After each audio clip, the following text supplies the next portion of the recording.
Well, I'm hoping everyone can hear me. I typed in the chat, which is on the right side, for Tustin Longevity Center Talk with the Doctor. We're a integrative functional medicine group of standard medically trained physicians. There are 5 of us here. We also have a naturopathic physician as well. Also, we have a physician assistant as well. And so the 5 clinicians here are able to participate in being a support to look at bringing together both the standard allopathic of care with the alternative. So this evening is Tuesday. Normally we meet on Mondays, but yesterday I was asked to be a speaker at a event in Long Beach that started at 7, so I was not able to keep the 5:30 appointment, and that's why we switched to today. So what I wanted to mention is I was overwhelmed with the attendance there. It was a church that was sponsoring the mothers who are homeschoolers, and their numbers are increasing, and I'm seeing some people joining the chat. Deborah, hello, from Illinois, and Lynn is also joining us. So if you type in your comments in the chat, I'll be able to go through them and try and answer them. Another way that we work is if you go to office@tlcdoctors.com. That is office@tlcdoctors.com. Whether it's for the Wednesday morning, which morning at 9:45. No, every Wednesday in the morning we do this as well. We only spend a half an hour, but on Monday nights we try and do this for 1 full hour. But I did this lecture yesterday, and I was there until 10:15 before I walked out, and I could have stayed longer still talking with the people. So I sense there is a real need, a real thirst for people to be able to try and ask questions and talk with healthcare providers that have a wider berth of experience in the functional world.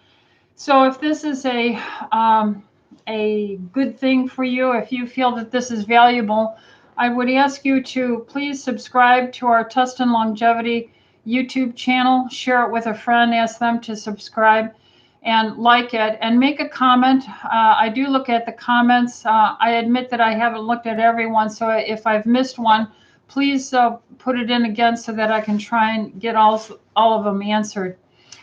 So this evening, what I thought I would start with is, I don't have a current picture, but one of the pictures I have, and I want to show it to you here. This is a picture of the if you look here from 1990, these are all the years, and these are all the reported deaths for every year until you get to 2021. All right, and then you can see just since we started vaccinating at the end of December, and at this point, this was to April. What was the date on this? April. It was reported May 4th, but it was April 30th, I think it was. So you can see the number of deaths here, okay? Now, I want to point out to you that the number of deaths reported by the Vaccine Adverse Event Report System, and this is from July 9th, last Friday, it says that the Center for Disease Control, VAERS data released, showed a total of 438,441 reports of adverse events, all from all age groups.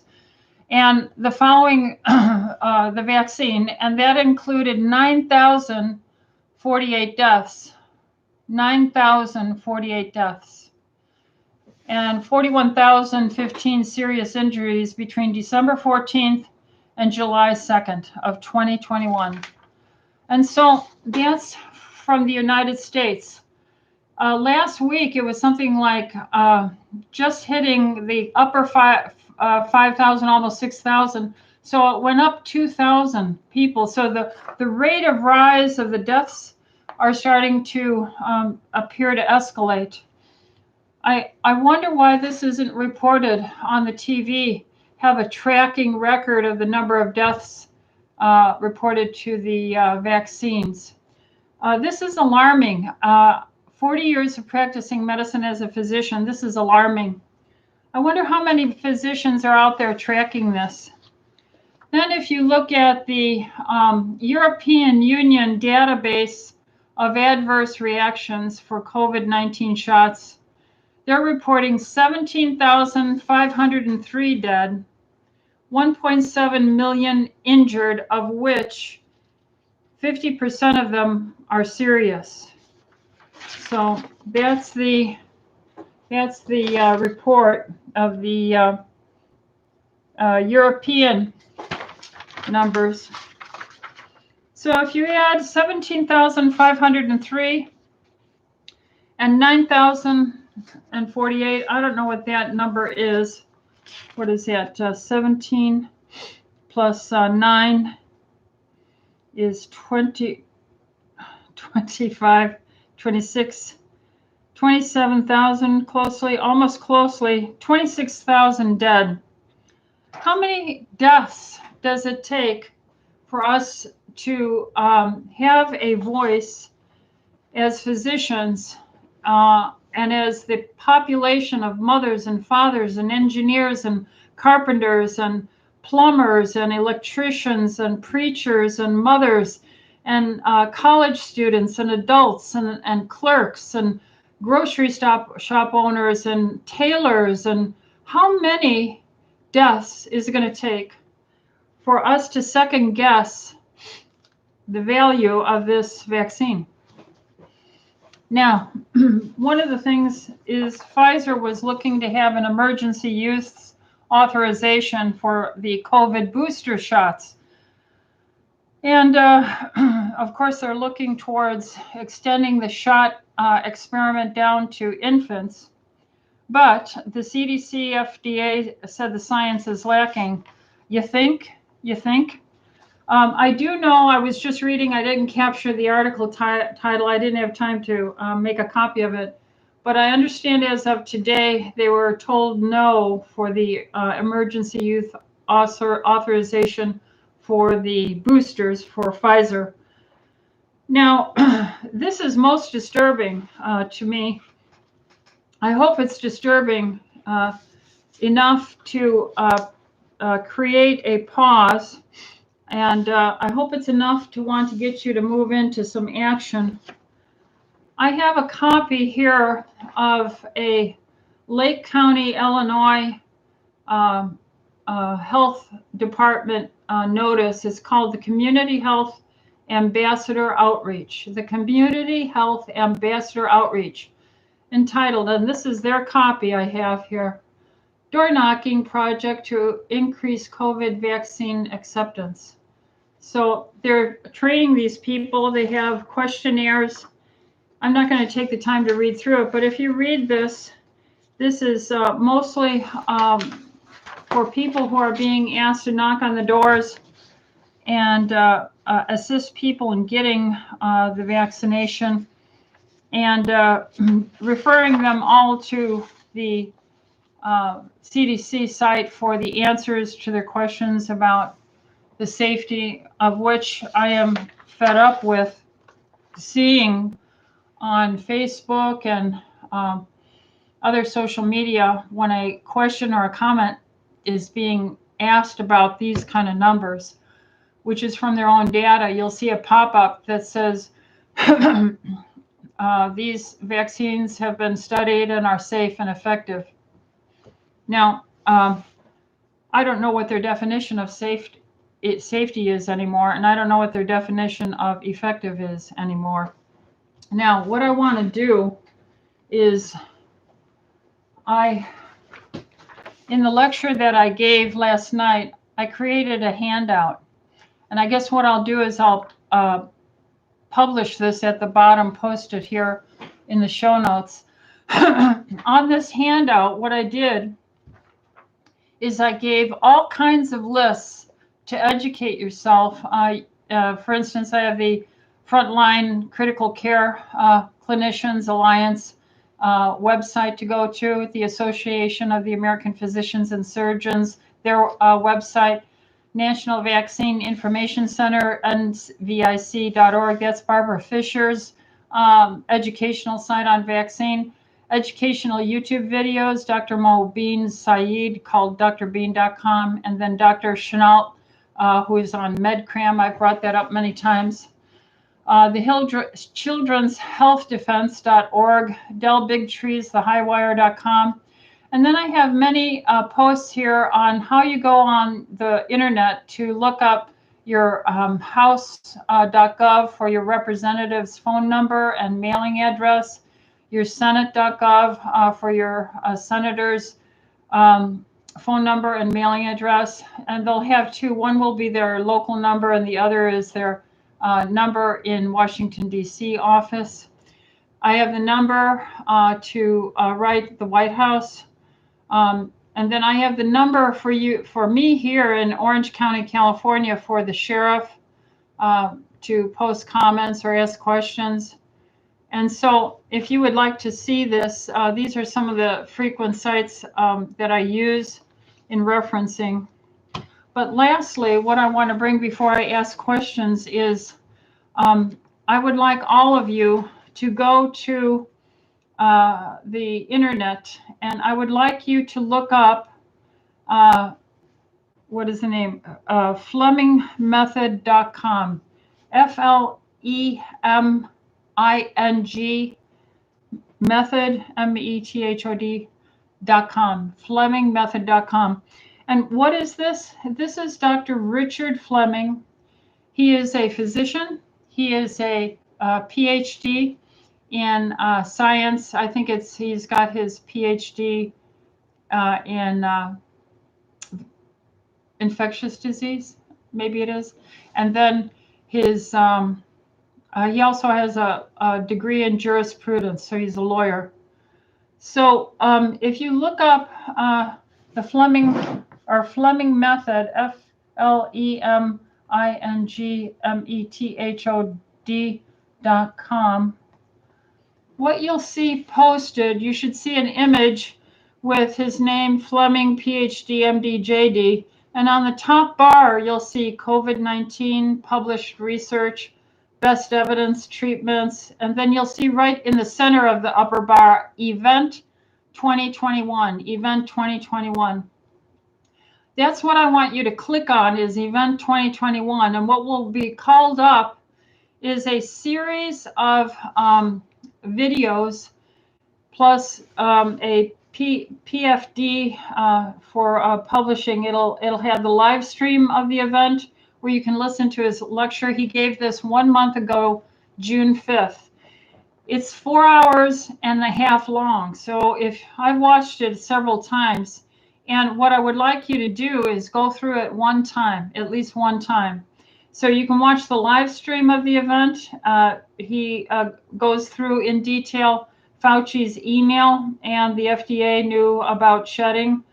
And then he has this all available so you can actually click on it and download by the PDF every article, every publication, the emails, all of the data, and the scientific reports as well. And then there's the recorded event 2021 presentation series. So they're broken up in little 30-minute segments. And then the final thing is the PDF of Event 2021. And what you'll see there is a series, where did I have it before? Here it is, of slides. And these slides plus the presentation, he goes into showing you with the actual downloading of this, so you can make a presentation yourself. And that was his intent. He said, I want anyone and everyone to download all my slides, download all the references, and speak to your local groups and so forth about the information. Where did COVID-19 come from? And he has a series that goes through the history of gain of function research From 1999, the United States Department of Health and Human Services funding this. 2000, and he has the documents, 2002, 2003, 4, 6, 7, 2011, 2013, 2014, 2015, 2017, 2018, and 2019. And then he has a multiple federal agency grants to Peter Daszak EcoHealth, including Fauci's NIAID, as well as the NIH federal grants over the past 20 years. And the total is more than $61 million, the bulk of which was from the Department of Defense. Then the second largest amount recipient in the millions and millions is the Human Health Services. So at least 51 of those 61 millions were in the Department of Defense and Human Health Services, mostly DOD. And so you think that that's all not involved in bio research for war. Anyway, so he has the patents as well listed. You can get the patents that Barrick from North Carolina had in 2001 to manipulate the genomes. He has, the Ralph Barrick got the international patent on this in 2014 to alter the spike proteins of coronavirus. You can check that out, funded by the NIH, your tax dollars. And then he has a posting of the Nobel laureate who received the Nobel Prize, Dr. Luc Montagnier from Paris, who did the fine work on HIV virus. And there was a skerfuffle between Fauci and Gallo in the United States, NIH, trying to get that award, and they are alleged to have done chicanery. Finally, being brought up on ethic charges, and then finally the Nobel Prize was given to Dr. Luc Montagnier. But he shows evidence of the HIV being inserted into the spike protein and other parts. There are about 4 or 5 parts on the spike protein that make this impossible to be described as a natural occurring element. So long and the short of it, I want you all to go to the FlemingMethod.com and get to his website, and then do Event 2021 and download that PDF. And I will publish this paper here as well. So that's the beginning here. So let's start trying to answer some questions or talk about what you would like to talk about. I'm sorry that we had to switch to today because of my speech yesterday, but we'll always be on Mondays normally. So Lynn asks me, my chelation challenge shows a high level of gadolinium and lead.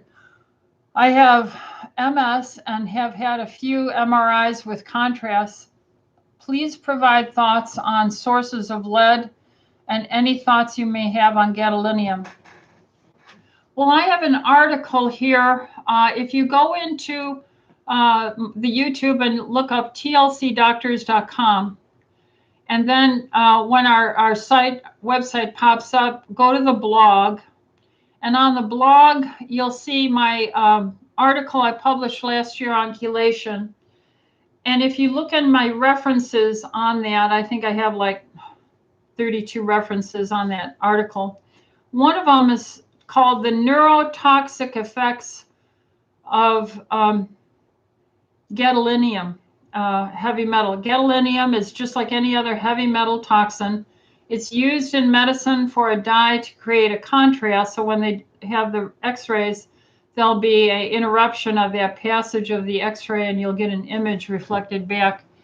So gadolinium is used. It is associated itself with toxicities, and doctors are also woefully ignorant and just ordering over and over MRIs of the joints and MRIs of the brain and MRIs of the spine and MRIs of your knee and CT scan and dyes and dyes and dyes, and they always have these heavy metals in it.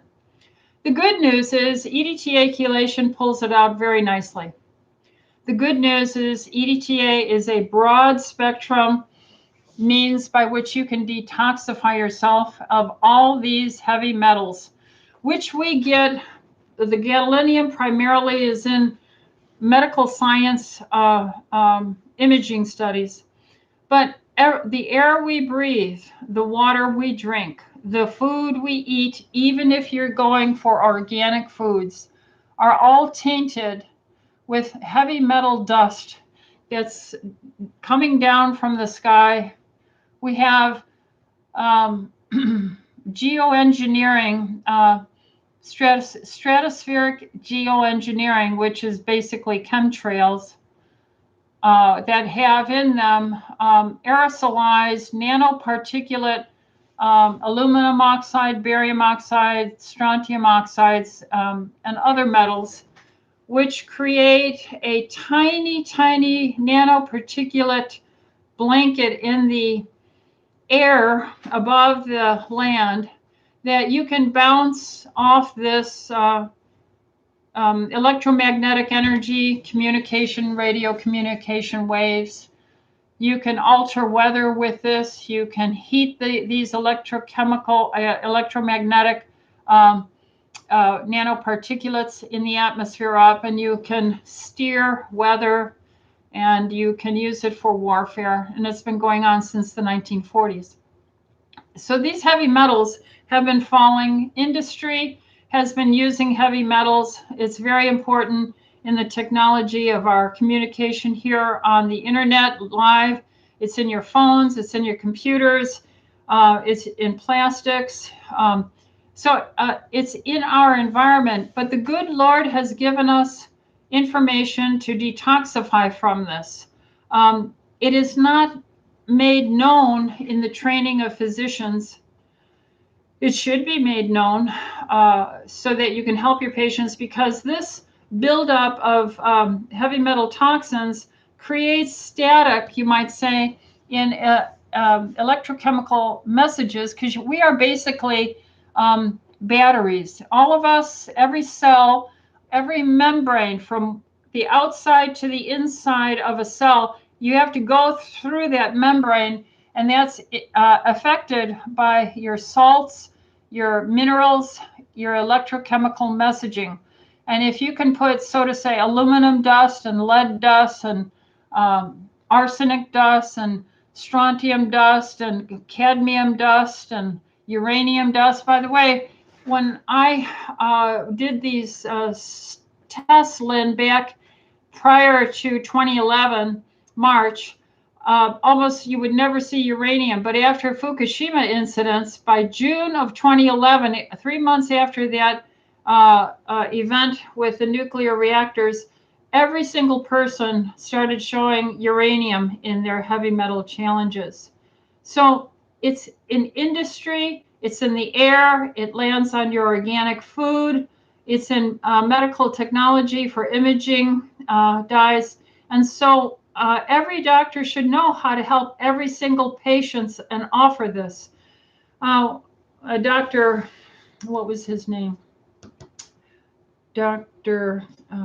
Breastlink here in California. White was his name? I can't remember. John White. Well, anyway, at Breastlink, he just retired this year, and his son has taken over his medical practice for breast cancer management, and he does a very good job. And I told him many years ago about gadolinium and the excess use of this. And then he started seeing my patients bring him their reports, and he was, awestruck with the amount of buildup of gadolinium. And he wrote me and told me he was amazed. So there are many articles out there on the toxicity of excessive MRI gadolinium dyes. So you have to take this seriously, folks. So Lynn, hopefully that's educating you, but praise God, we can get that out safely and surely with every IV chelation that you do. And that's one of the reasons why we offer it. And by the way, remember, it is appearing in reports. I can't verify this, but the spike protein itself has a polar element to it. and all heavy metals are cations positive, and the spike protein appears to have a overall positive charge. And so the EDTA will attract itself because it has an overall negative charge, and it seems as if it will be able to improve the microcirculation of the microclots that it creates and bring the oxygen in and stop that inflammothrombotic event. However, I have to state, I have been in communication with the people who are on Dr. Mobeen and Dr. Sehealt and Dr. Corey from the FLCCC, and I'm telling them to use chelation. Do you think they'll call me about it? Do you think they'll ask me? So you see, ladies and gentlemen, we can try and tell you the truth, and even good people, you get caught up in the busyness of the day. We're only human. But I think a day will come when they'll eventually remember there was an old Dr. Ellithorpe trying for decades to promote this. I've been teaching this and helping so many with this for I don't know how many years.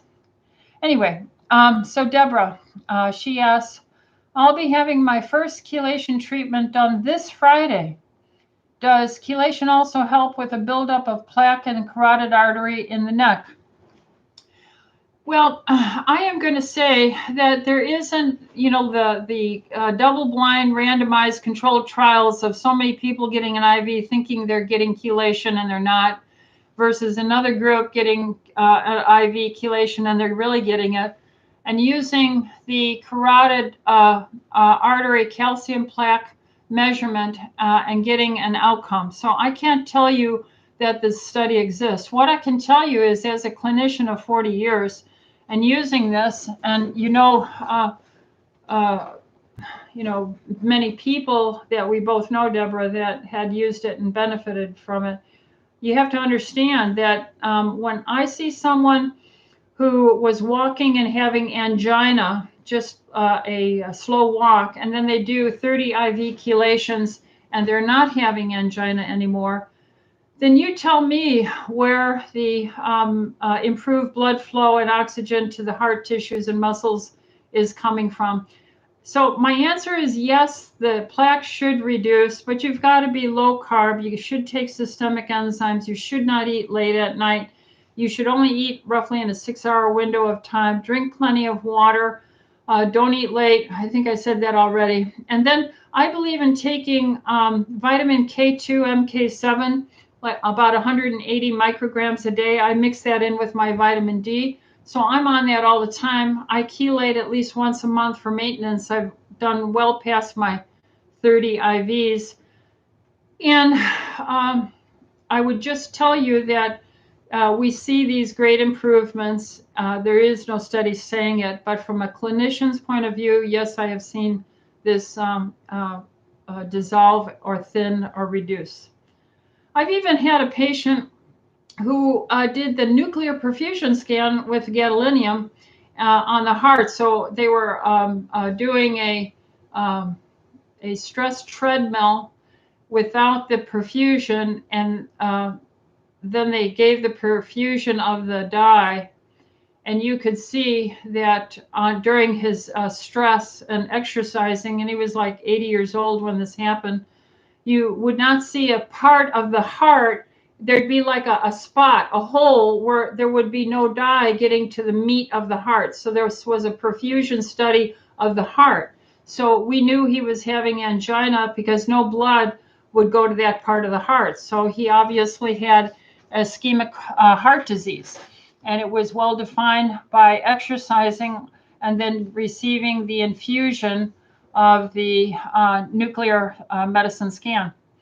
Then he did his EDTA chelation we do here. He did 30 of them. Then he went back for the scan. And the doctor, I don't know why he repeated it so quickly, but he was, I guess, humored because he was having less exertional angina. And he repeated the scan, and then there was no hole anymore seen. No more hole. The heart, everything perfused beautifully. And so, yes, we have evidence, Deborah, that this will improve your microcirculation from your brain to your eyeballs for glaucoma, and for your heart and your skin and your beauty and your toenails so fungus doesn't grow, all those wonderful things. Okay, Jennifer, a relative with osteoporosis says her osteo group, I guess that's a group that they talk about their osteoporosis, cautions against taking greater than 2,000 international units daily of vitamin D. Why in the world would that be? How much should someone with osteoporosis truly take daily? Well, I agree with you. A committee of undereducated clinicians, scientists, basically bureaucratic physicians in institutions like Harvard or John Hopkins and places like this, sit down with the Department of Nutrition Sciences, and they come up with numbers. And basically, that's how you get your guidelines. And the guideline is what amount of vitamin D is necessary to prevent the outright expression of deficiency rickets, something like that. So what's the bare minimum to stop a disease? Well, they'll say about 400 international units. So over the years, I have for 40 years been doing this kind of medicine, and I have seen them have a cow just to go over 1,000 units, then 2,000. Well, when I started seeing my patients improve, it's when I looked at their whole being. So as long as they don't have liver disease, primarily because vitamin D is a fat-soluble vitamin.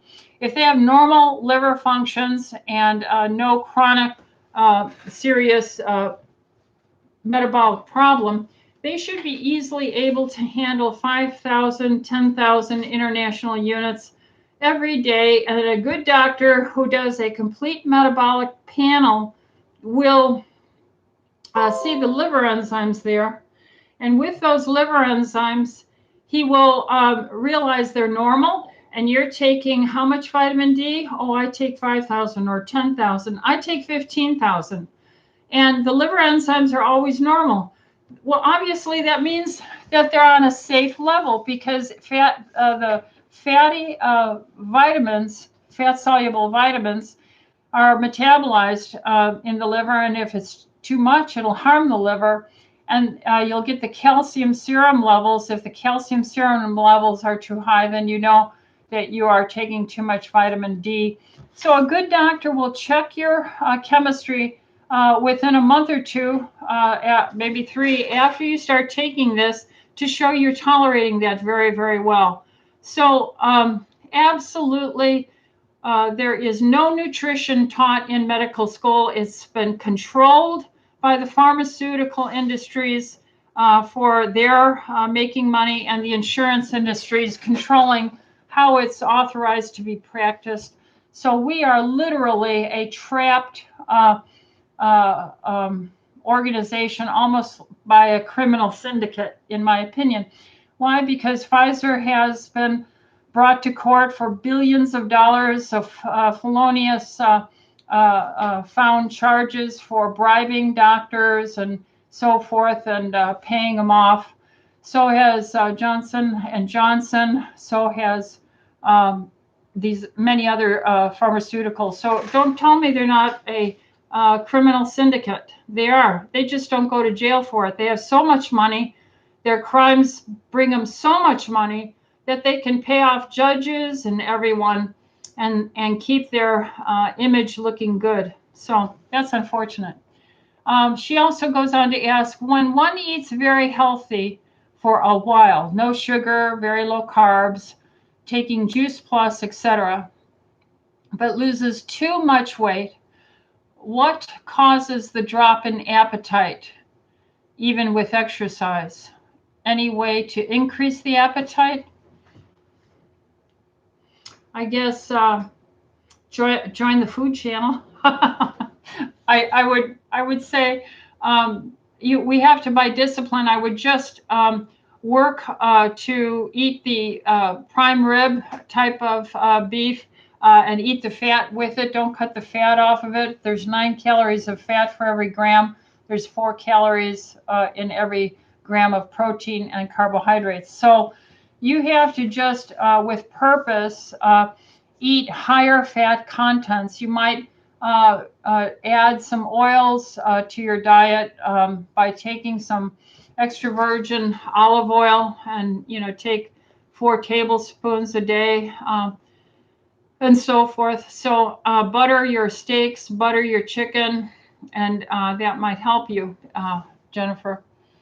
All right, Sean asks, can you please discuss the integrative medicine approaches and successes treating autoimmune disease such as MS and rheumatoid arthritis? Any thoughts of MS treatments such as Copaxone injections? Well, it is reported in our prestigious journals that aren't so prestigious anymore, like the New England Journal of Medicine and Lancet, because they've had 2 or 3 retractions in the past 1 year for publishing lousy science. And their editors, when they leave, like Dr. Engel said, she is ashamed and believes that at least half of the science published in the New England Journal of Medicine is purchased by the biased pharmaceuticals and purchasing the science through controlling grants given to the universities where these are done. So when you quote some of their articles, they in general refer to chronic degenerative diseases such as neurodegenerative as MS, Alzheimer's, Lou Gehrig's, ALS, these neurological plus all the other chronic degenerative diseases. They say that maybe 85 to 90%, I've seen as high as 95%, of these are felt to be due to lifestyle.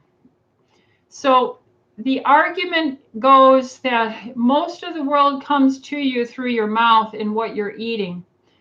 And it takes time to develop autoimmune diseases in general. And your blood type matters. A-type blood, who does not digest their food as well, will take these foods in. It'll go into the stomach to break up and digest their foods. And they'll do it more poorly than a B, an AB, or an O-type blood. When these foods are maldigested, 80% of your immune system, the gut-associated lymphoid tissue lining your gut, will start to see these abnormally digested foods and a immune reaction localized, a little tiny war, little explosions of anti-inflammatory processes, seeing food as the problem. Your immune system will shoot out digestive peroxides and superoxide dismutase and digestive things to break up that foreign-looking food particle. And you'll get what we call a leaky gut. So you'll, instead of a tube, you'll have these openings, and food will get through there. And so it's a catch-22. The food that created the inflammation that your immune system exploded against is creating a hole that lets the same food and now other foods come through, and it just gets worse and worse and worse. And there becomes such a chronic level of inflammation in your body. There is an accidental cross-reaction with thyroid is a very common autoimmune, Hashimoto's thyroiditis, Graves' disease, rheumatoid arthritis, the cartilage cross-reaction, and they attack the joints there. But the nerves as well, because they're everywhere, and so you'll get neurodegenerative, skin disorders, psoriasis, and the like. And so the story goes. So that's why we suggest, basically the best elimination food diet to get all these foreign messages out of your body. Because remember, plants make repellent proteins called lectins. These repellent proteins are trying to repel fungus and bacteria and insects out there and fungus out there because the plant can't run away. So it secretes noxious proteins to repel away insects, bacteria, fungus, and viruses. When we eat them, we're a huge biological being. We're not going to die like an insect or something from the lectin on that plant, but we keep on eating it, and we get tiny little explosions of autoimmune or lymph attack of the lectins.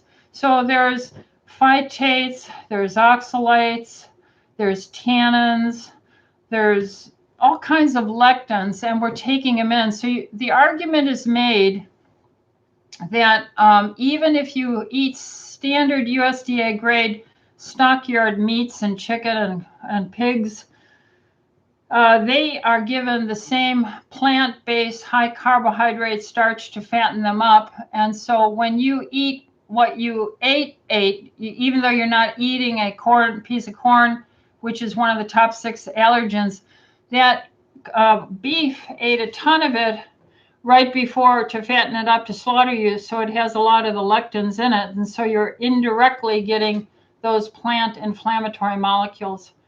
So it would be wise for anyone with an autoimmune disease to embrace intermittent fasting, where their stomach is empty for prolonged periods of time, 18 hours a day. Some people do an OMAD or 1 meal a day diet where their stomach is empty 22, 21, 23 hours a day. The longer your stomach is empty every day, the more time your body has to heal. The more control you exert over what you do put into your body. Let's say you get rid of all the plants and you become a carnivore for 3-4 months until you heal. Then we can have time to do food IgG studies to look at reactivity. And then over time, once you're much better, then we can start adding back in. Once we find out your blood type, once we see how your stool is being digested, then we can go ahead and start adding back some things. And you could operate from a carnivore and then go to a paleo diet and then a carnivore, back and forth. So that's what I do. I'm primarily carnivore, but I go off at times. I went off today. We had a meeting and there was a big salad given with some kind of a meat with it. And I ate the salad. So now I'll go several days where I'll just have steak. But anyway, so hopefully that helps, Sean. That's how we begin. And then, of course, you roll in repair. We give phospholipids in a powder form, NT-factor, because those membranes are made like in that picture there. Those membranes are a biolipid layer of phospholipids. So we give them as a powder along with SBI Protect from Orthomolecular. That has the proteins and immunoglobulins that are rich to help protect the gut from being harmed by incoming, food that has bacteria and stuff in it. And it's a rich protein source as well. We give probiotics, gut for autoimmune diseases. We make sure they drink enough water. Of course, that's very important. And then we ask them to get in sync with the world's day and night cycles, get a good bedtime, get up early, maybe step on the wet grass or walk on the wet beach and ground yourself. And then we give enzymes, systemic anti-inflammatory enzymes. And then we give essential parent essential oils, linoleic and alpha-linoleic oil. Then we give, just in general, some very good replacement when we do the SpectraCell micronutrient assay to find out what they are actually deficient in. And of course, the foods, most people have too many carbs and are overweight, obese. Remember, this last year we saw a doubling of the diabetes in children's diabetes doubled in this past year. So we have a problem. We are metabolically killing ourselves, breathing and eating toxins, staying up too late with too much electromagnetic energy, shaking us with all our metals. We're really put through the ringer, literally. And you have to have a doctor who works with you. The Copaxone injections, I have many MS patients that take that and works as to be an anti-inflammatory and help them with their MS. And so we work integratively with the specialists, the neurologists or rheumatologists that they're working with. And we usually get very good results. Either the disease stops progressing and they live stable. And some of them early on, when it's diagnosed, can actually heal and gain back their functions. All right, we have another question from Deborah. Could you give a brief explanation what the liver does in our body and the ways we can easily harm the liver's function? Well, the liver is a detoxification organ in particular. It will take chemicals from what you eat and drink, and it will metabolize them and package them in a certain way and get ready for shipping. So there's a couple of phases involved in the biochemistry of liver detoxification. And so actually the initial phase 1 actually makes these molecules more toxic, you might say, because they become water solubilized and more volatile, you might say. And then the phase 2 conjugates certain things on them that makes them able to be secreted into the bile. And then you have them flushed out into your bowel movements every day. So probably the number one thing that is messing up everyone's liver today is a high carb diet. And there is a thing called thin on the outside, fat on the inside. So there are plenty of young women who are beautiful to look upon with your eyes, but when you do their lab or you do an ultrasound or a CT of their abdomen, you'll see their liver is fatty, meaning they've taken in so many carbs that their liver has fat droplets in it, and it's becoming dense and opaque where it shouldn't be that way. So that's the number one thing you can control, is get definitely on a lower carb diet. Number 2, alcohol of any form. Alcohol is a toxin. There's no excuse for alcohol. Sorry, I'm not a teetotaler. I'll have a glass of wine if I visit my sisters or on Christmas Day or maybe my birthday. But maybe 3-4 times a year, I'll have a glass socially. But as far as a beverage or using its sedative effects for the brain, for a broken heart or being sad, that's dangerous, folks. That's no different than going out for drugs or prescription drugs for Xanax or barbiturates, downers, Valium. So I would say the 2 big things are the high carb diet, and number 2 is to get away from that alcohol. So hopefully, Deborah, did I answer that? What are the ways we can easily harm the liver's function? So improve, become, either just saying, I don't want alcohol anymore, that I'm done with it, and reduce your carbohydrates, engage in fasting. Your body knows how to genetically, it's waiting and it's designed to let the maids come in and the reconstruction men come in and rebuild you.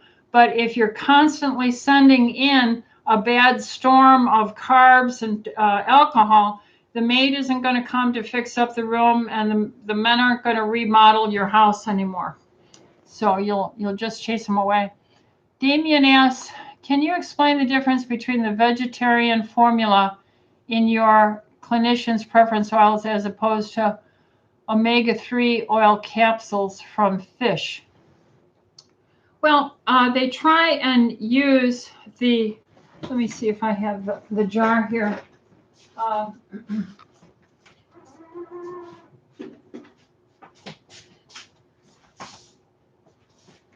They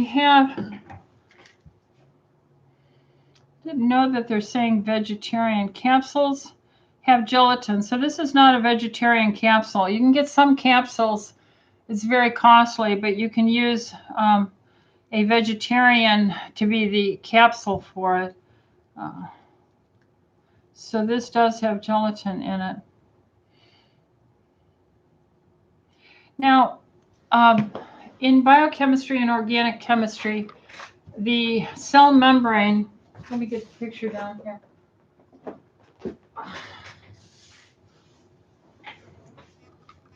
So this is the double layer, one layer here, one layer here. And these little dots are cholesterol, cholesterol, cholesterol. This is the phosphorus. That's the water-soluble end. This is the chain of fatty acid carbon rings, fatty acid and hydrogen. So these are chains that love to be away from water, hydrophobic. The phosphate is polar, it loves water. Here's a receptor for the cell membrane. And these very special fatty acids, note how they're attached. So they're a little different. See, this one right here is just like this one right here and here. But this fatty acid on this phosphate has some extra double bonds in it, and that makes an attraction to the sulfhydryl in this protein. Proteins often have a lot of sulfhydryl groups. And those bends that occur in the double bonding, it's like having curly hair. It attracts to and it holds this in place. Because remember, you are just a bag of water and you're floating, but you're staying organized because of electrochemical activity. And I just showed it to you on that picture. And those two fatty acids, oh, that doesn't look good. Oh well. Those two fatty acids, no, that bothers me. I gotta make it look right. There you go. Those two fatty acids that you saw that were bent and that were bent are linoleic and alpha-linoleic acid. One's an omega-3 and one is an omega-6. And they naturally occur. They're in your egg yolks. They're in your seeds and nuts. They're in, what else are they in? Well, they're in fish, they're in meat, they're in chicken, they're in the skins that when you eat them. And they're stable and they are not burnt or oxidized and become rancid in a living entity like the egg or the meat of the animal. And we need them. We have to have them. You saw it. Those are the only two essential fatty acids that exist for a human. The studies have done where they saw animals die if they didn't get linoleic acid, omega-6. They saw diseases, especially skin disorders, dermatitises with omega-3, alpha-linoleic acid. So you have to have these if you're going to have your cell membranes hold together your protein receptors. You just have to. Now, what's the difference? Well, linoleic acid, alpha-linoleic has two, how many does it have? 1, 2, 3. It has 3 fatty acid double bonds. Linoleic has 2, and linoleic has 2. And that's the omega-6. And the difference between it is you count from the distal end, the methyl end, and how many carbons before the first double bond shows up. In the omega-6, it's on the 6 carbon ring. On the omega-3, it's only 3 carbons in where the first double bond occurs. All right, so those are the facts. Those are the 2 essential human fatty acids. But fish have all this dexahexanoic and epihexanoic acids. I mean, we're talking 5, 6 fatty acid double bonds in there. They're extremely curled, you know, like that. They are not going to live well in your human body. And why is that? Well, most fish live in cold water, water that's almost freezing, almost down to 32 degrees. So God gave them more double bonds in their fatty acids for their muscles and for their skin so they could stay mobile and not freeze.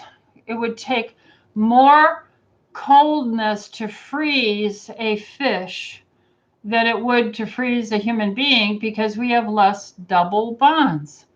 If you sample fish that are in like the Bahamas or the Gulf of Mexico, you will see warmer water fish have less double bonds they don't need it because they're never going to freeze. So how interesting is that? How smart is that? So fish can be wiggly in the water and not freeze up because their fatty acids to their cell membrane structures have 4, 5, 6 double bonds in it, where ours have 2 or 3. So it is important. And your cheap fish oils you're getting can be as long as, processed from cold water fish, and most of it's crushed out of their heads or their fins and tails to squeeze out the oil, and it can be 6 months old. So we have to, and we want to get oils from seed primarily that is cold expressed, fresh, and that is not combined with oxygen.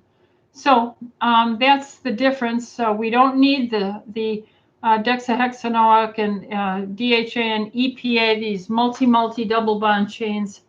It actually is problematic. The next one is, Deborah asks, how long have you seen heavy metals in excess? Well, I think the first time I got chelated, I was 16 and 15. I was very, very sick. So I got chelated at Ray Evers' clinic, one of the biggie grandfathers of the entire alternative movement. And he was a lovely, godly man. He took me out of his hospital and took me to church with him. What a nice man. So how long have I been seeing heavy metals? I suppose at 67, so I'm close to 70, and then you subtract 15, what is that, 52 years? 52 years now. I've been seeing it all the time now as a doctor ever since the beginning, 40 years. Everybody has this. There isn't anybody. And the children are accumulating it at a faster rate than their parents. And so my generation, the baby boomer generation, had a higher overall heavy metal burden than our parents, which had a higher level than their parents or great-grandparents. So as more industry and this gets puffed up into the sky and lands on the dust and is churned up over and over again and gets into the water and the streams throughout the world, we're bioaccumulating more of it. So it's a problem.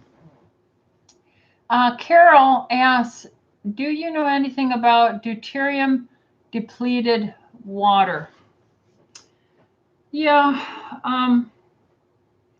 I've certainly heard of that. I'm going to have to take a rain check on that one and get back with you and sort it out, because I don't feel like I confidently can handle this. So I'm going to have to write myself a note and talk about deuterium depleted water.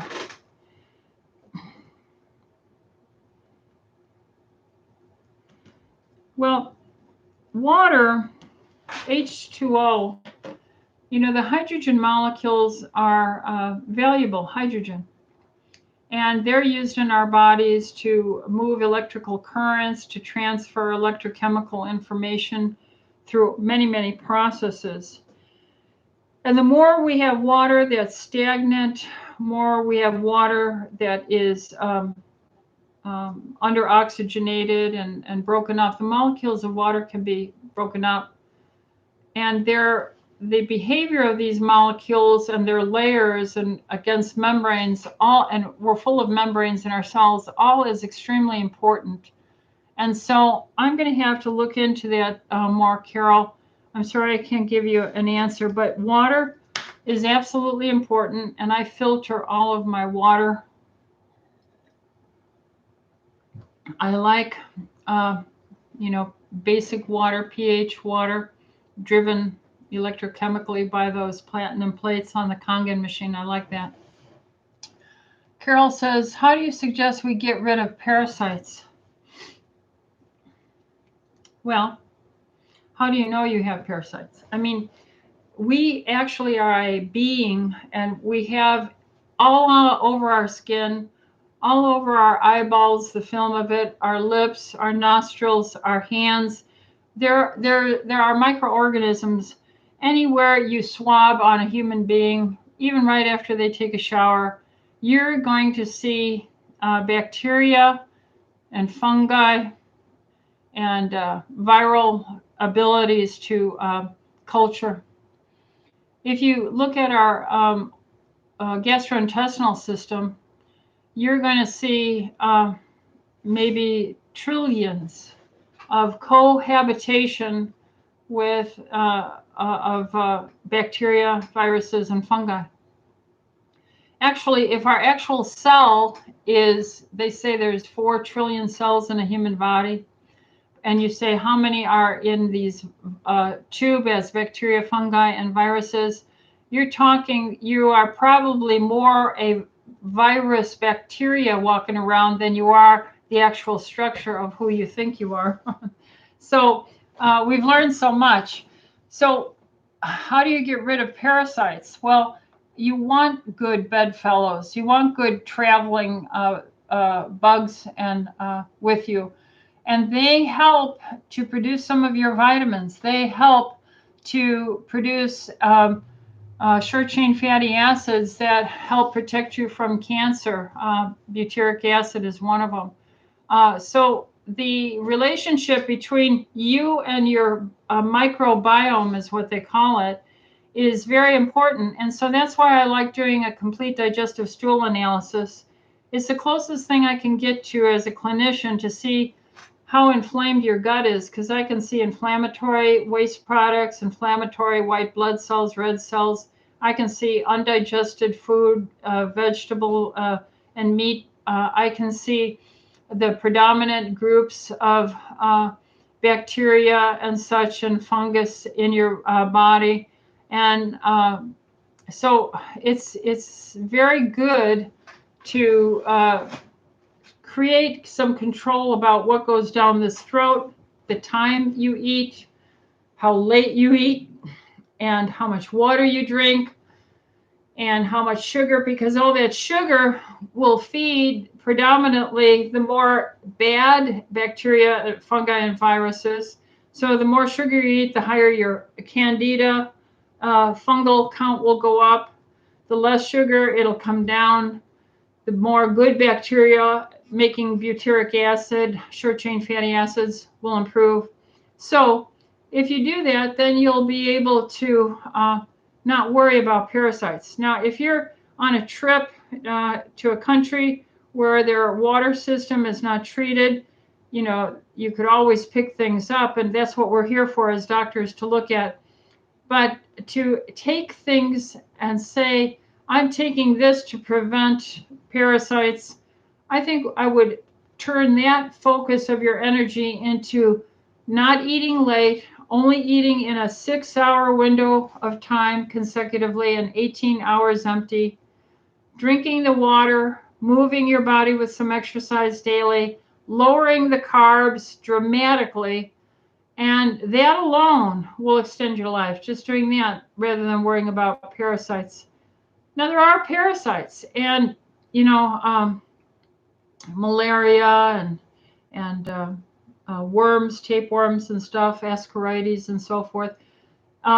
But you become symptomatic. If you want, I think everyone, you know, should get a complete digestive stool analysis to screen for that or their spores at least once or twice in their life, maybe every 10 years, like a colonoscopy.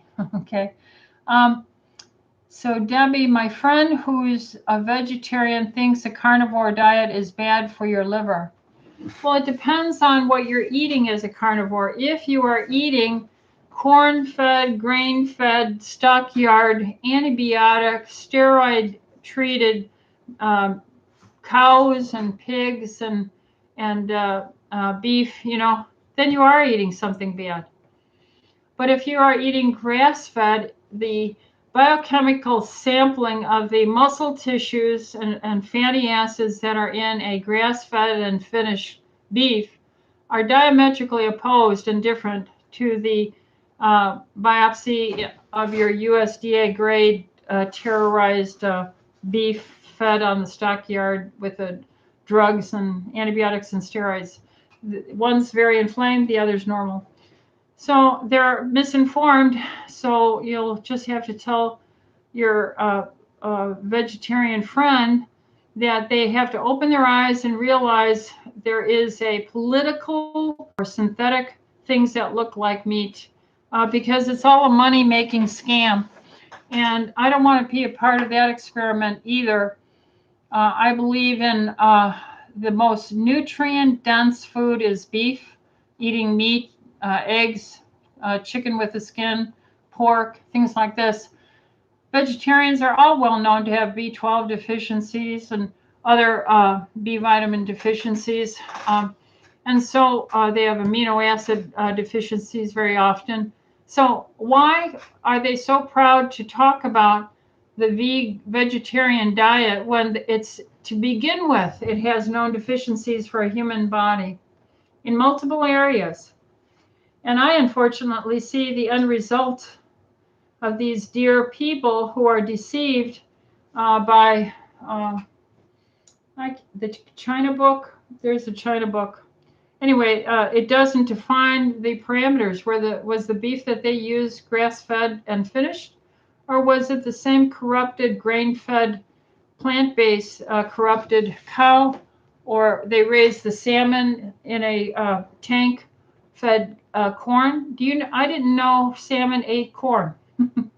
So you see, we are really corrupting things genetically, chimeras. Please go watch Event 2021 with Dr. Richard Fleming, Fleming, theflemingmethod.com. Please watch it. Okay, and Sean says, my family and I watched Dr. Fleming's 4-hour presentation twice. Excellent. I'm proud of you, Sean. It was extremely eye-opening and should be viewed by all. Thank you so much for all you and your doctors do for your patients. Well, God bless you. Thank you for supporting me. I need that support. And again, one of the ways you can help support me too is if you like and subscribe. I think I'm getting pretty darn close to the next level where I get more tools and access. So it will really help me if you subscribe, get a friend to subscribe, your brother or sister, your mom or your dad, share it with a friend. I mean, if you think it's useful to hear or ask questions of a doctor without it generally, and again, this is not specific advice, but this is generally how we'd approach it, then I think we're very unique in what we're doing. And so Deborah says, thank you for all your time and information. God bless. Okay, thank you too. So I guess I'll say good night. We've gone a little over an hour. I've enjoyed it. I look forward to next Monday night. Now, I am doing this again in the morning at 9:45 till 10:15. And so bring your questions, and I'll see if I can't get that deuterium question, Carol, answered. So Carol, Deborah, Sean, and Jennifer, all you, God bless, and take care. Good night.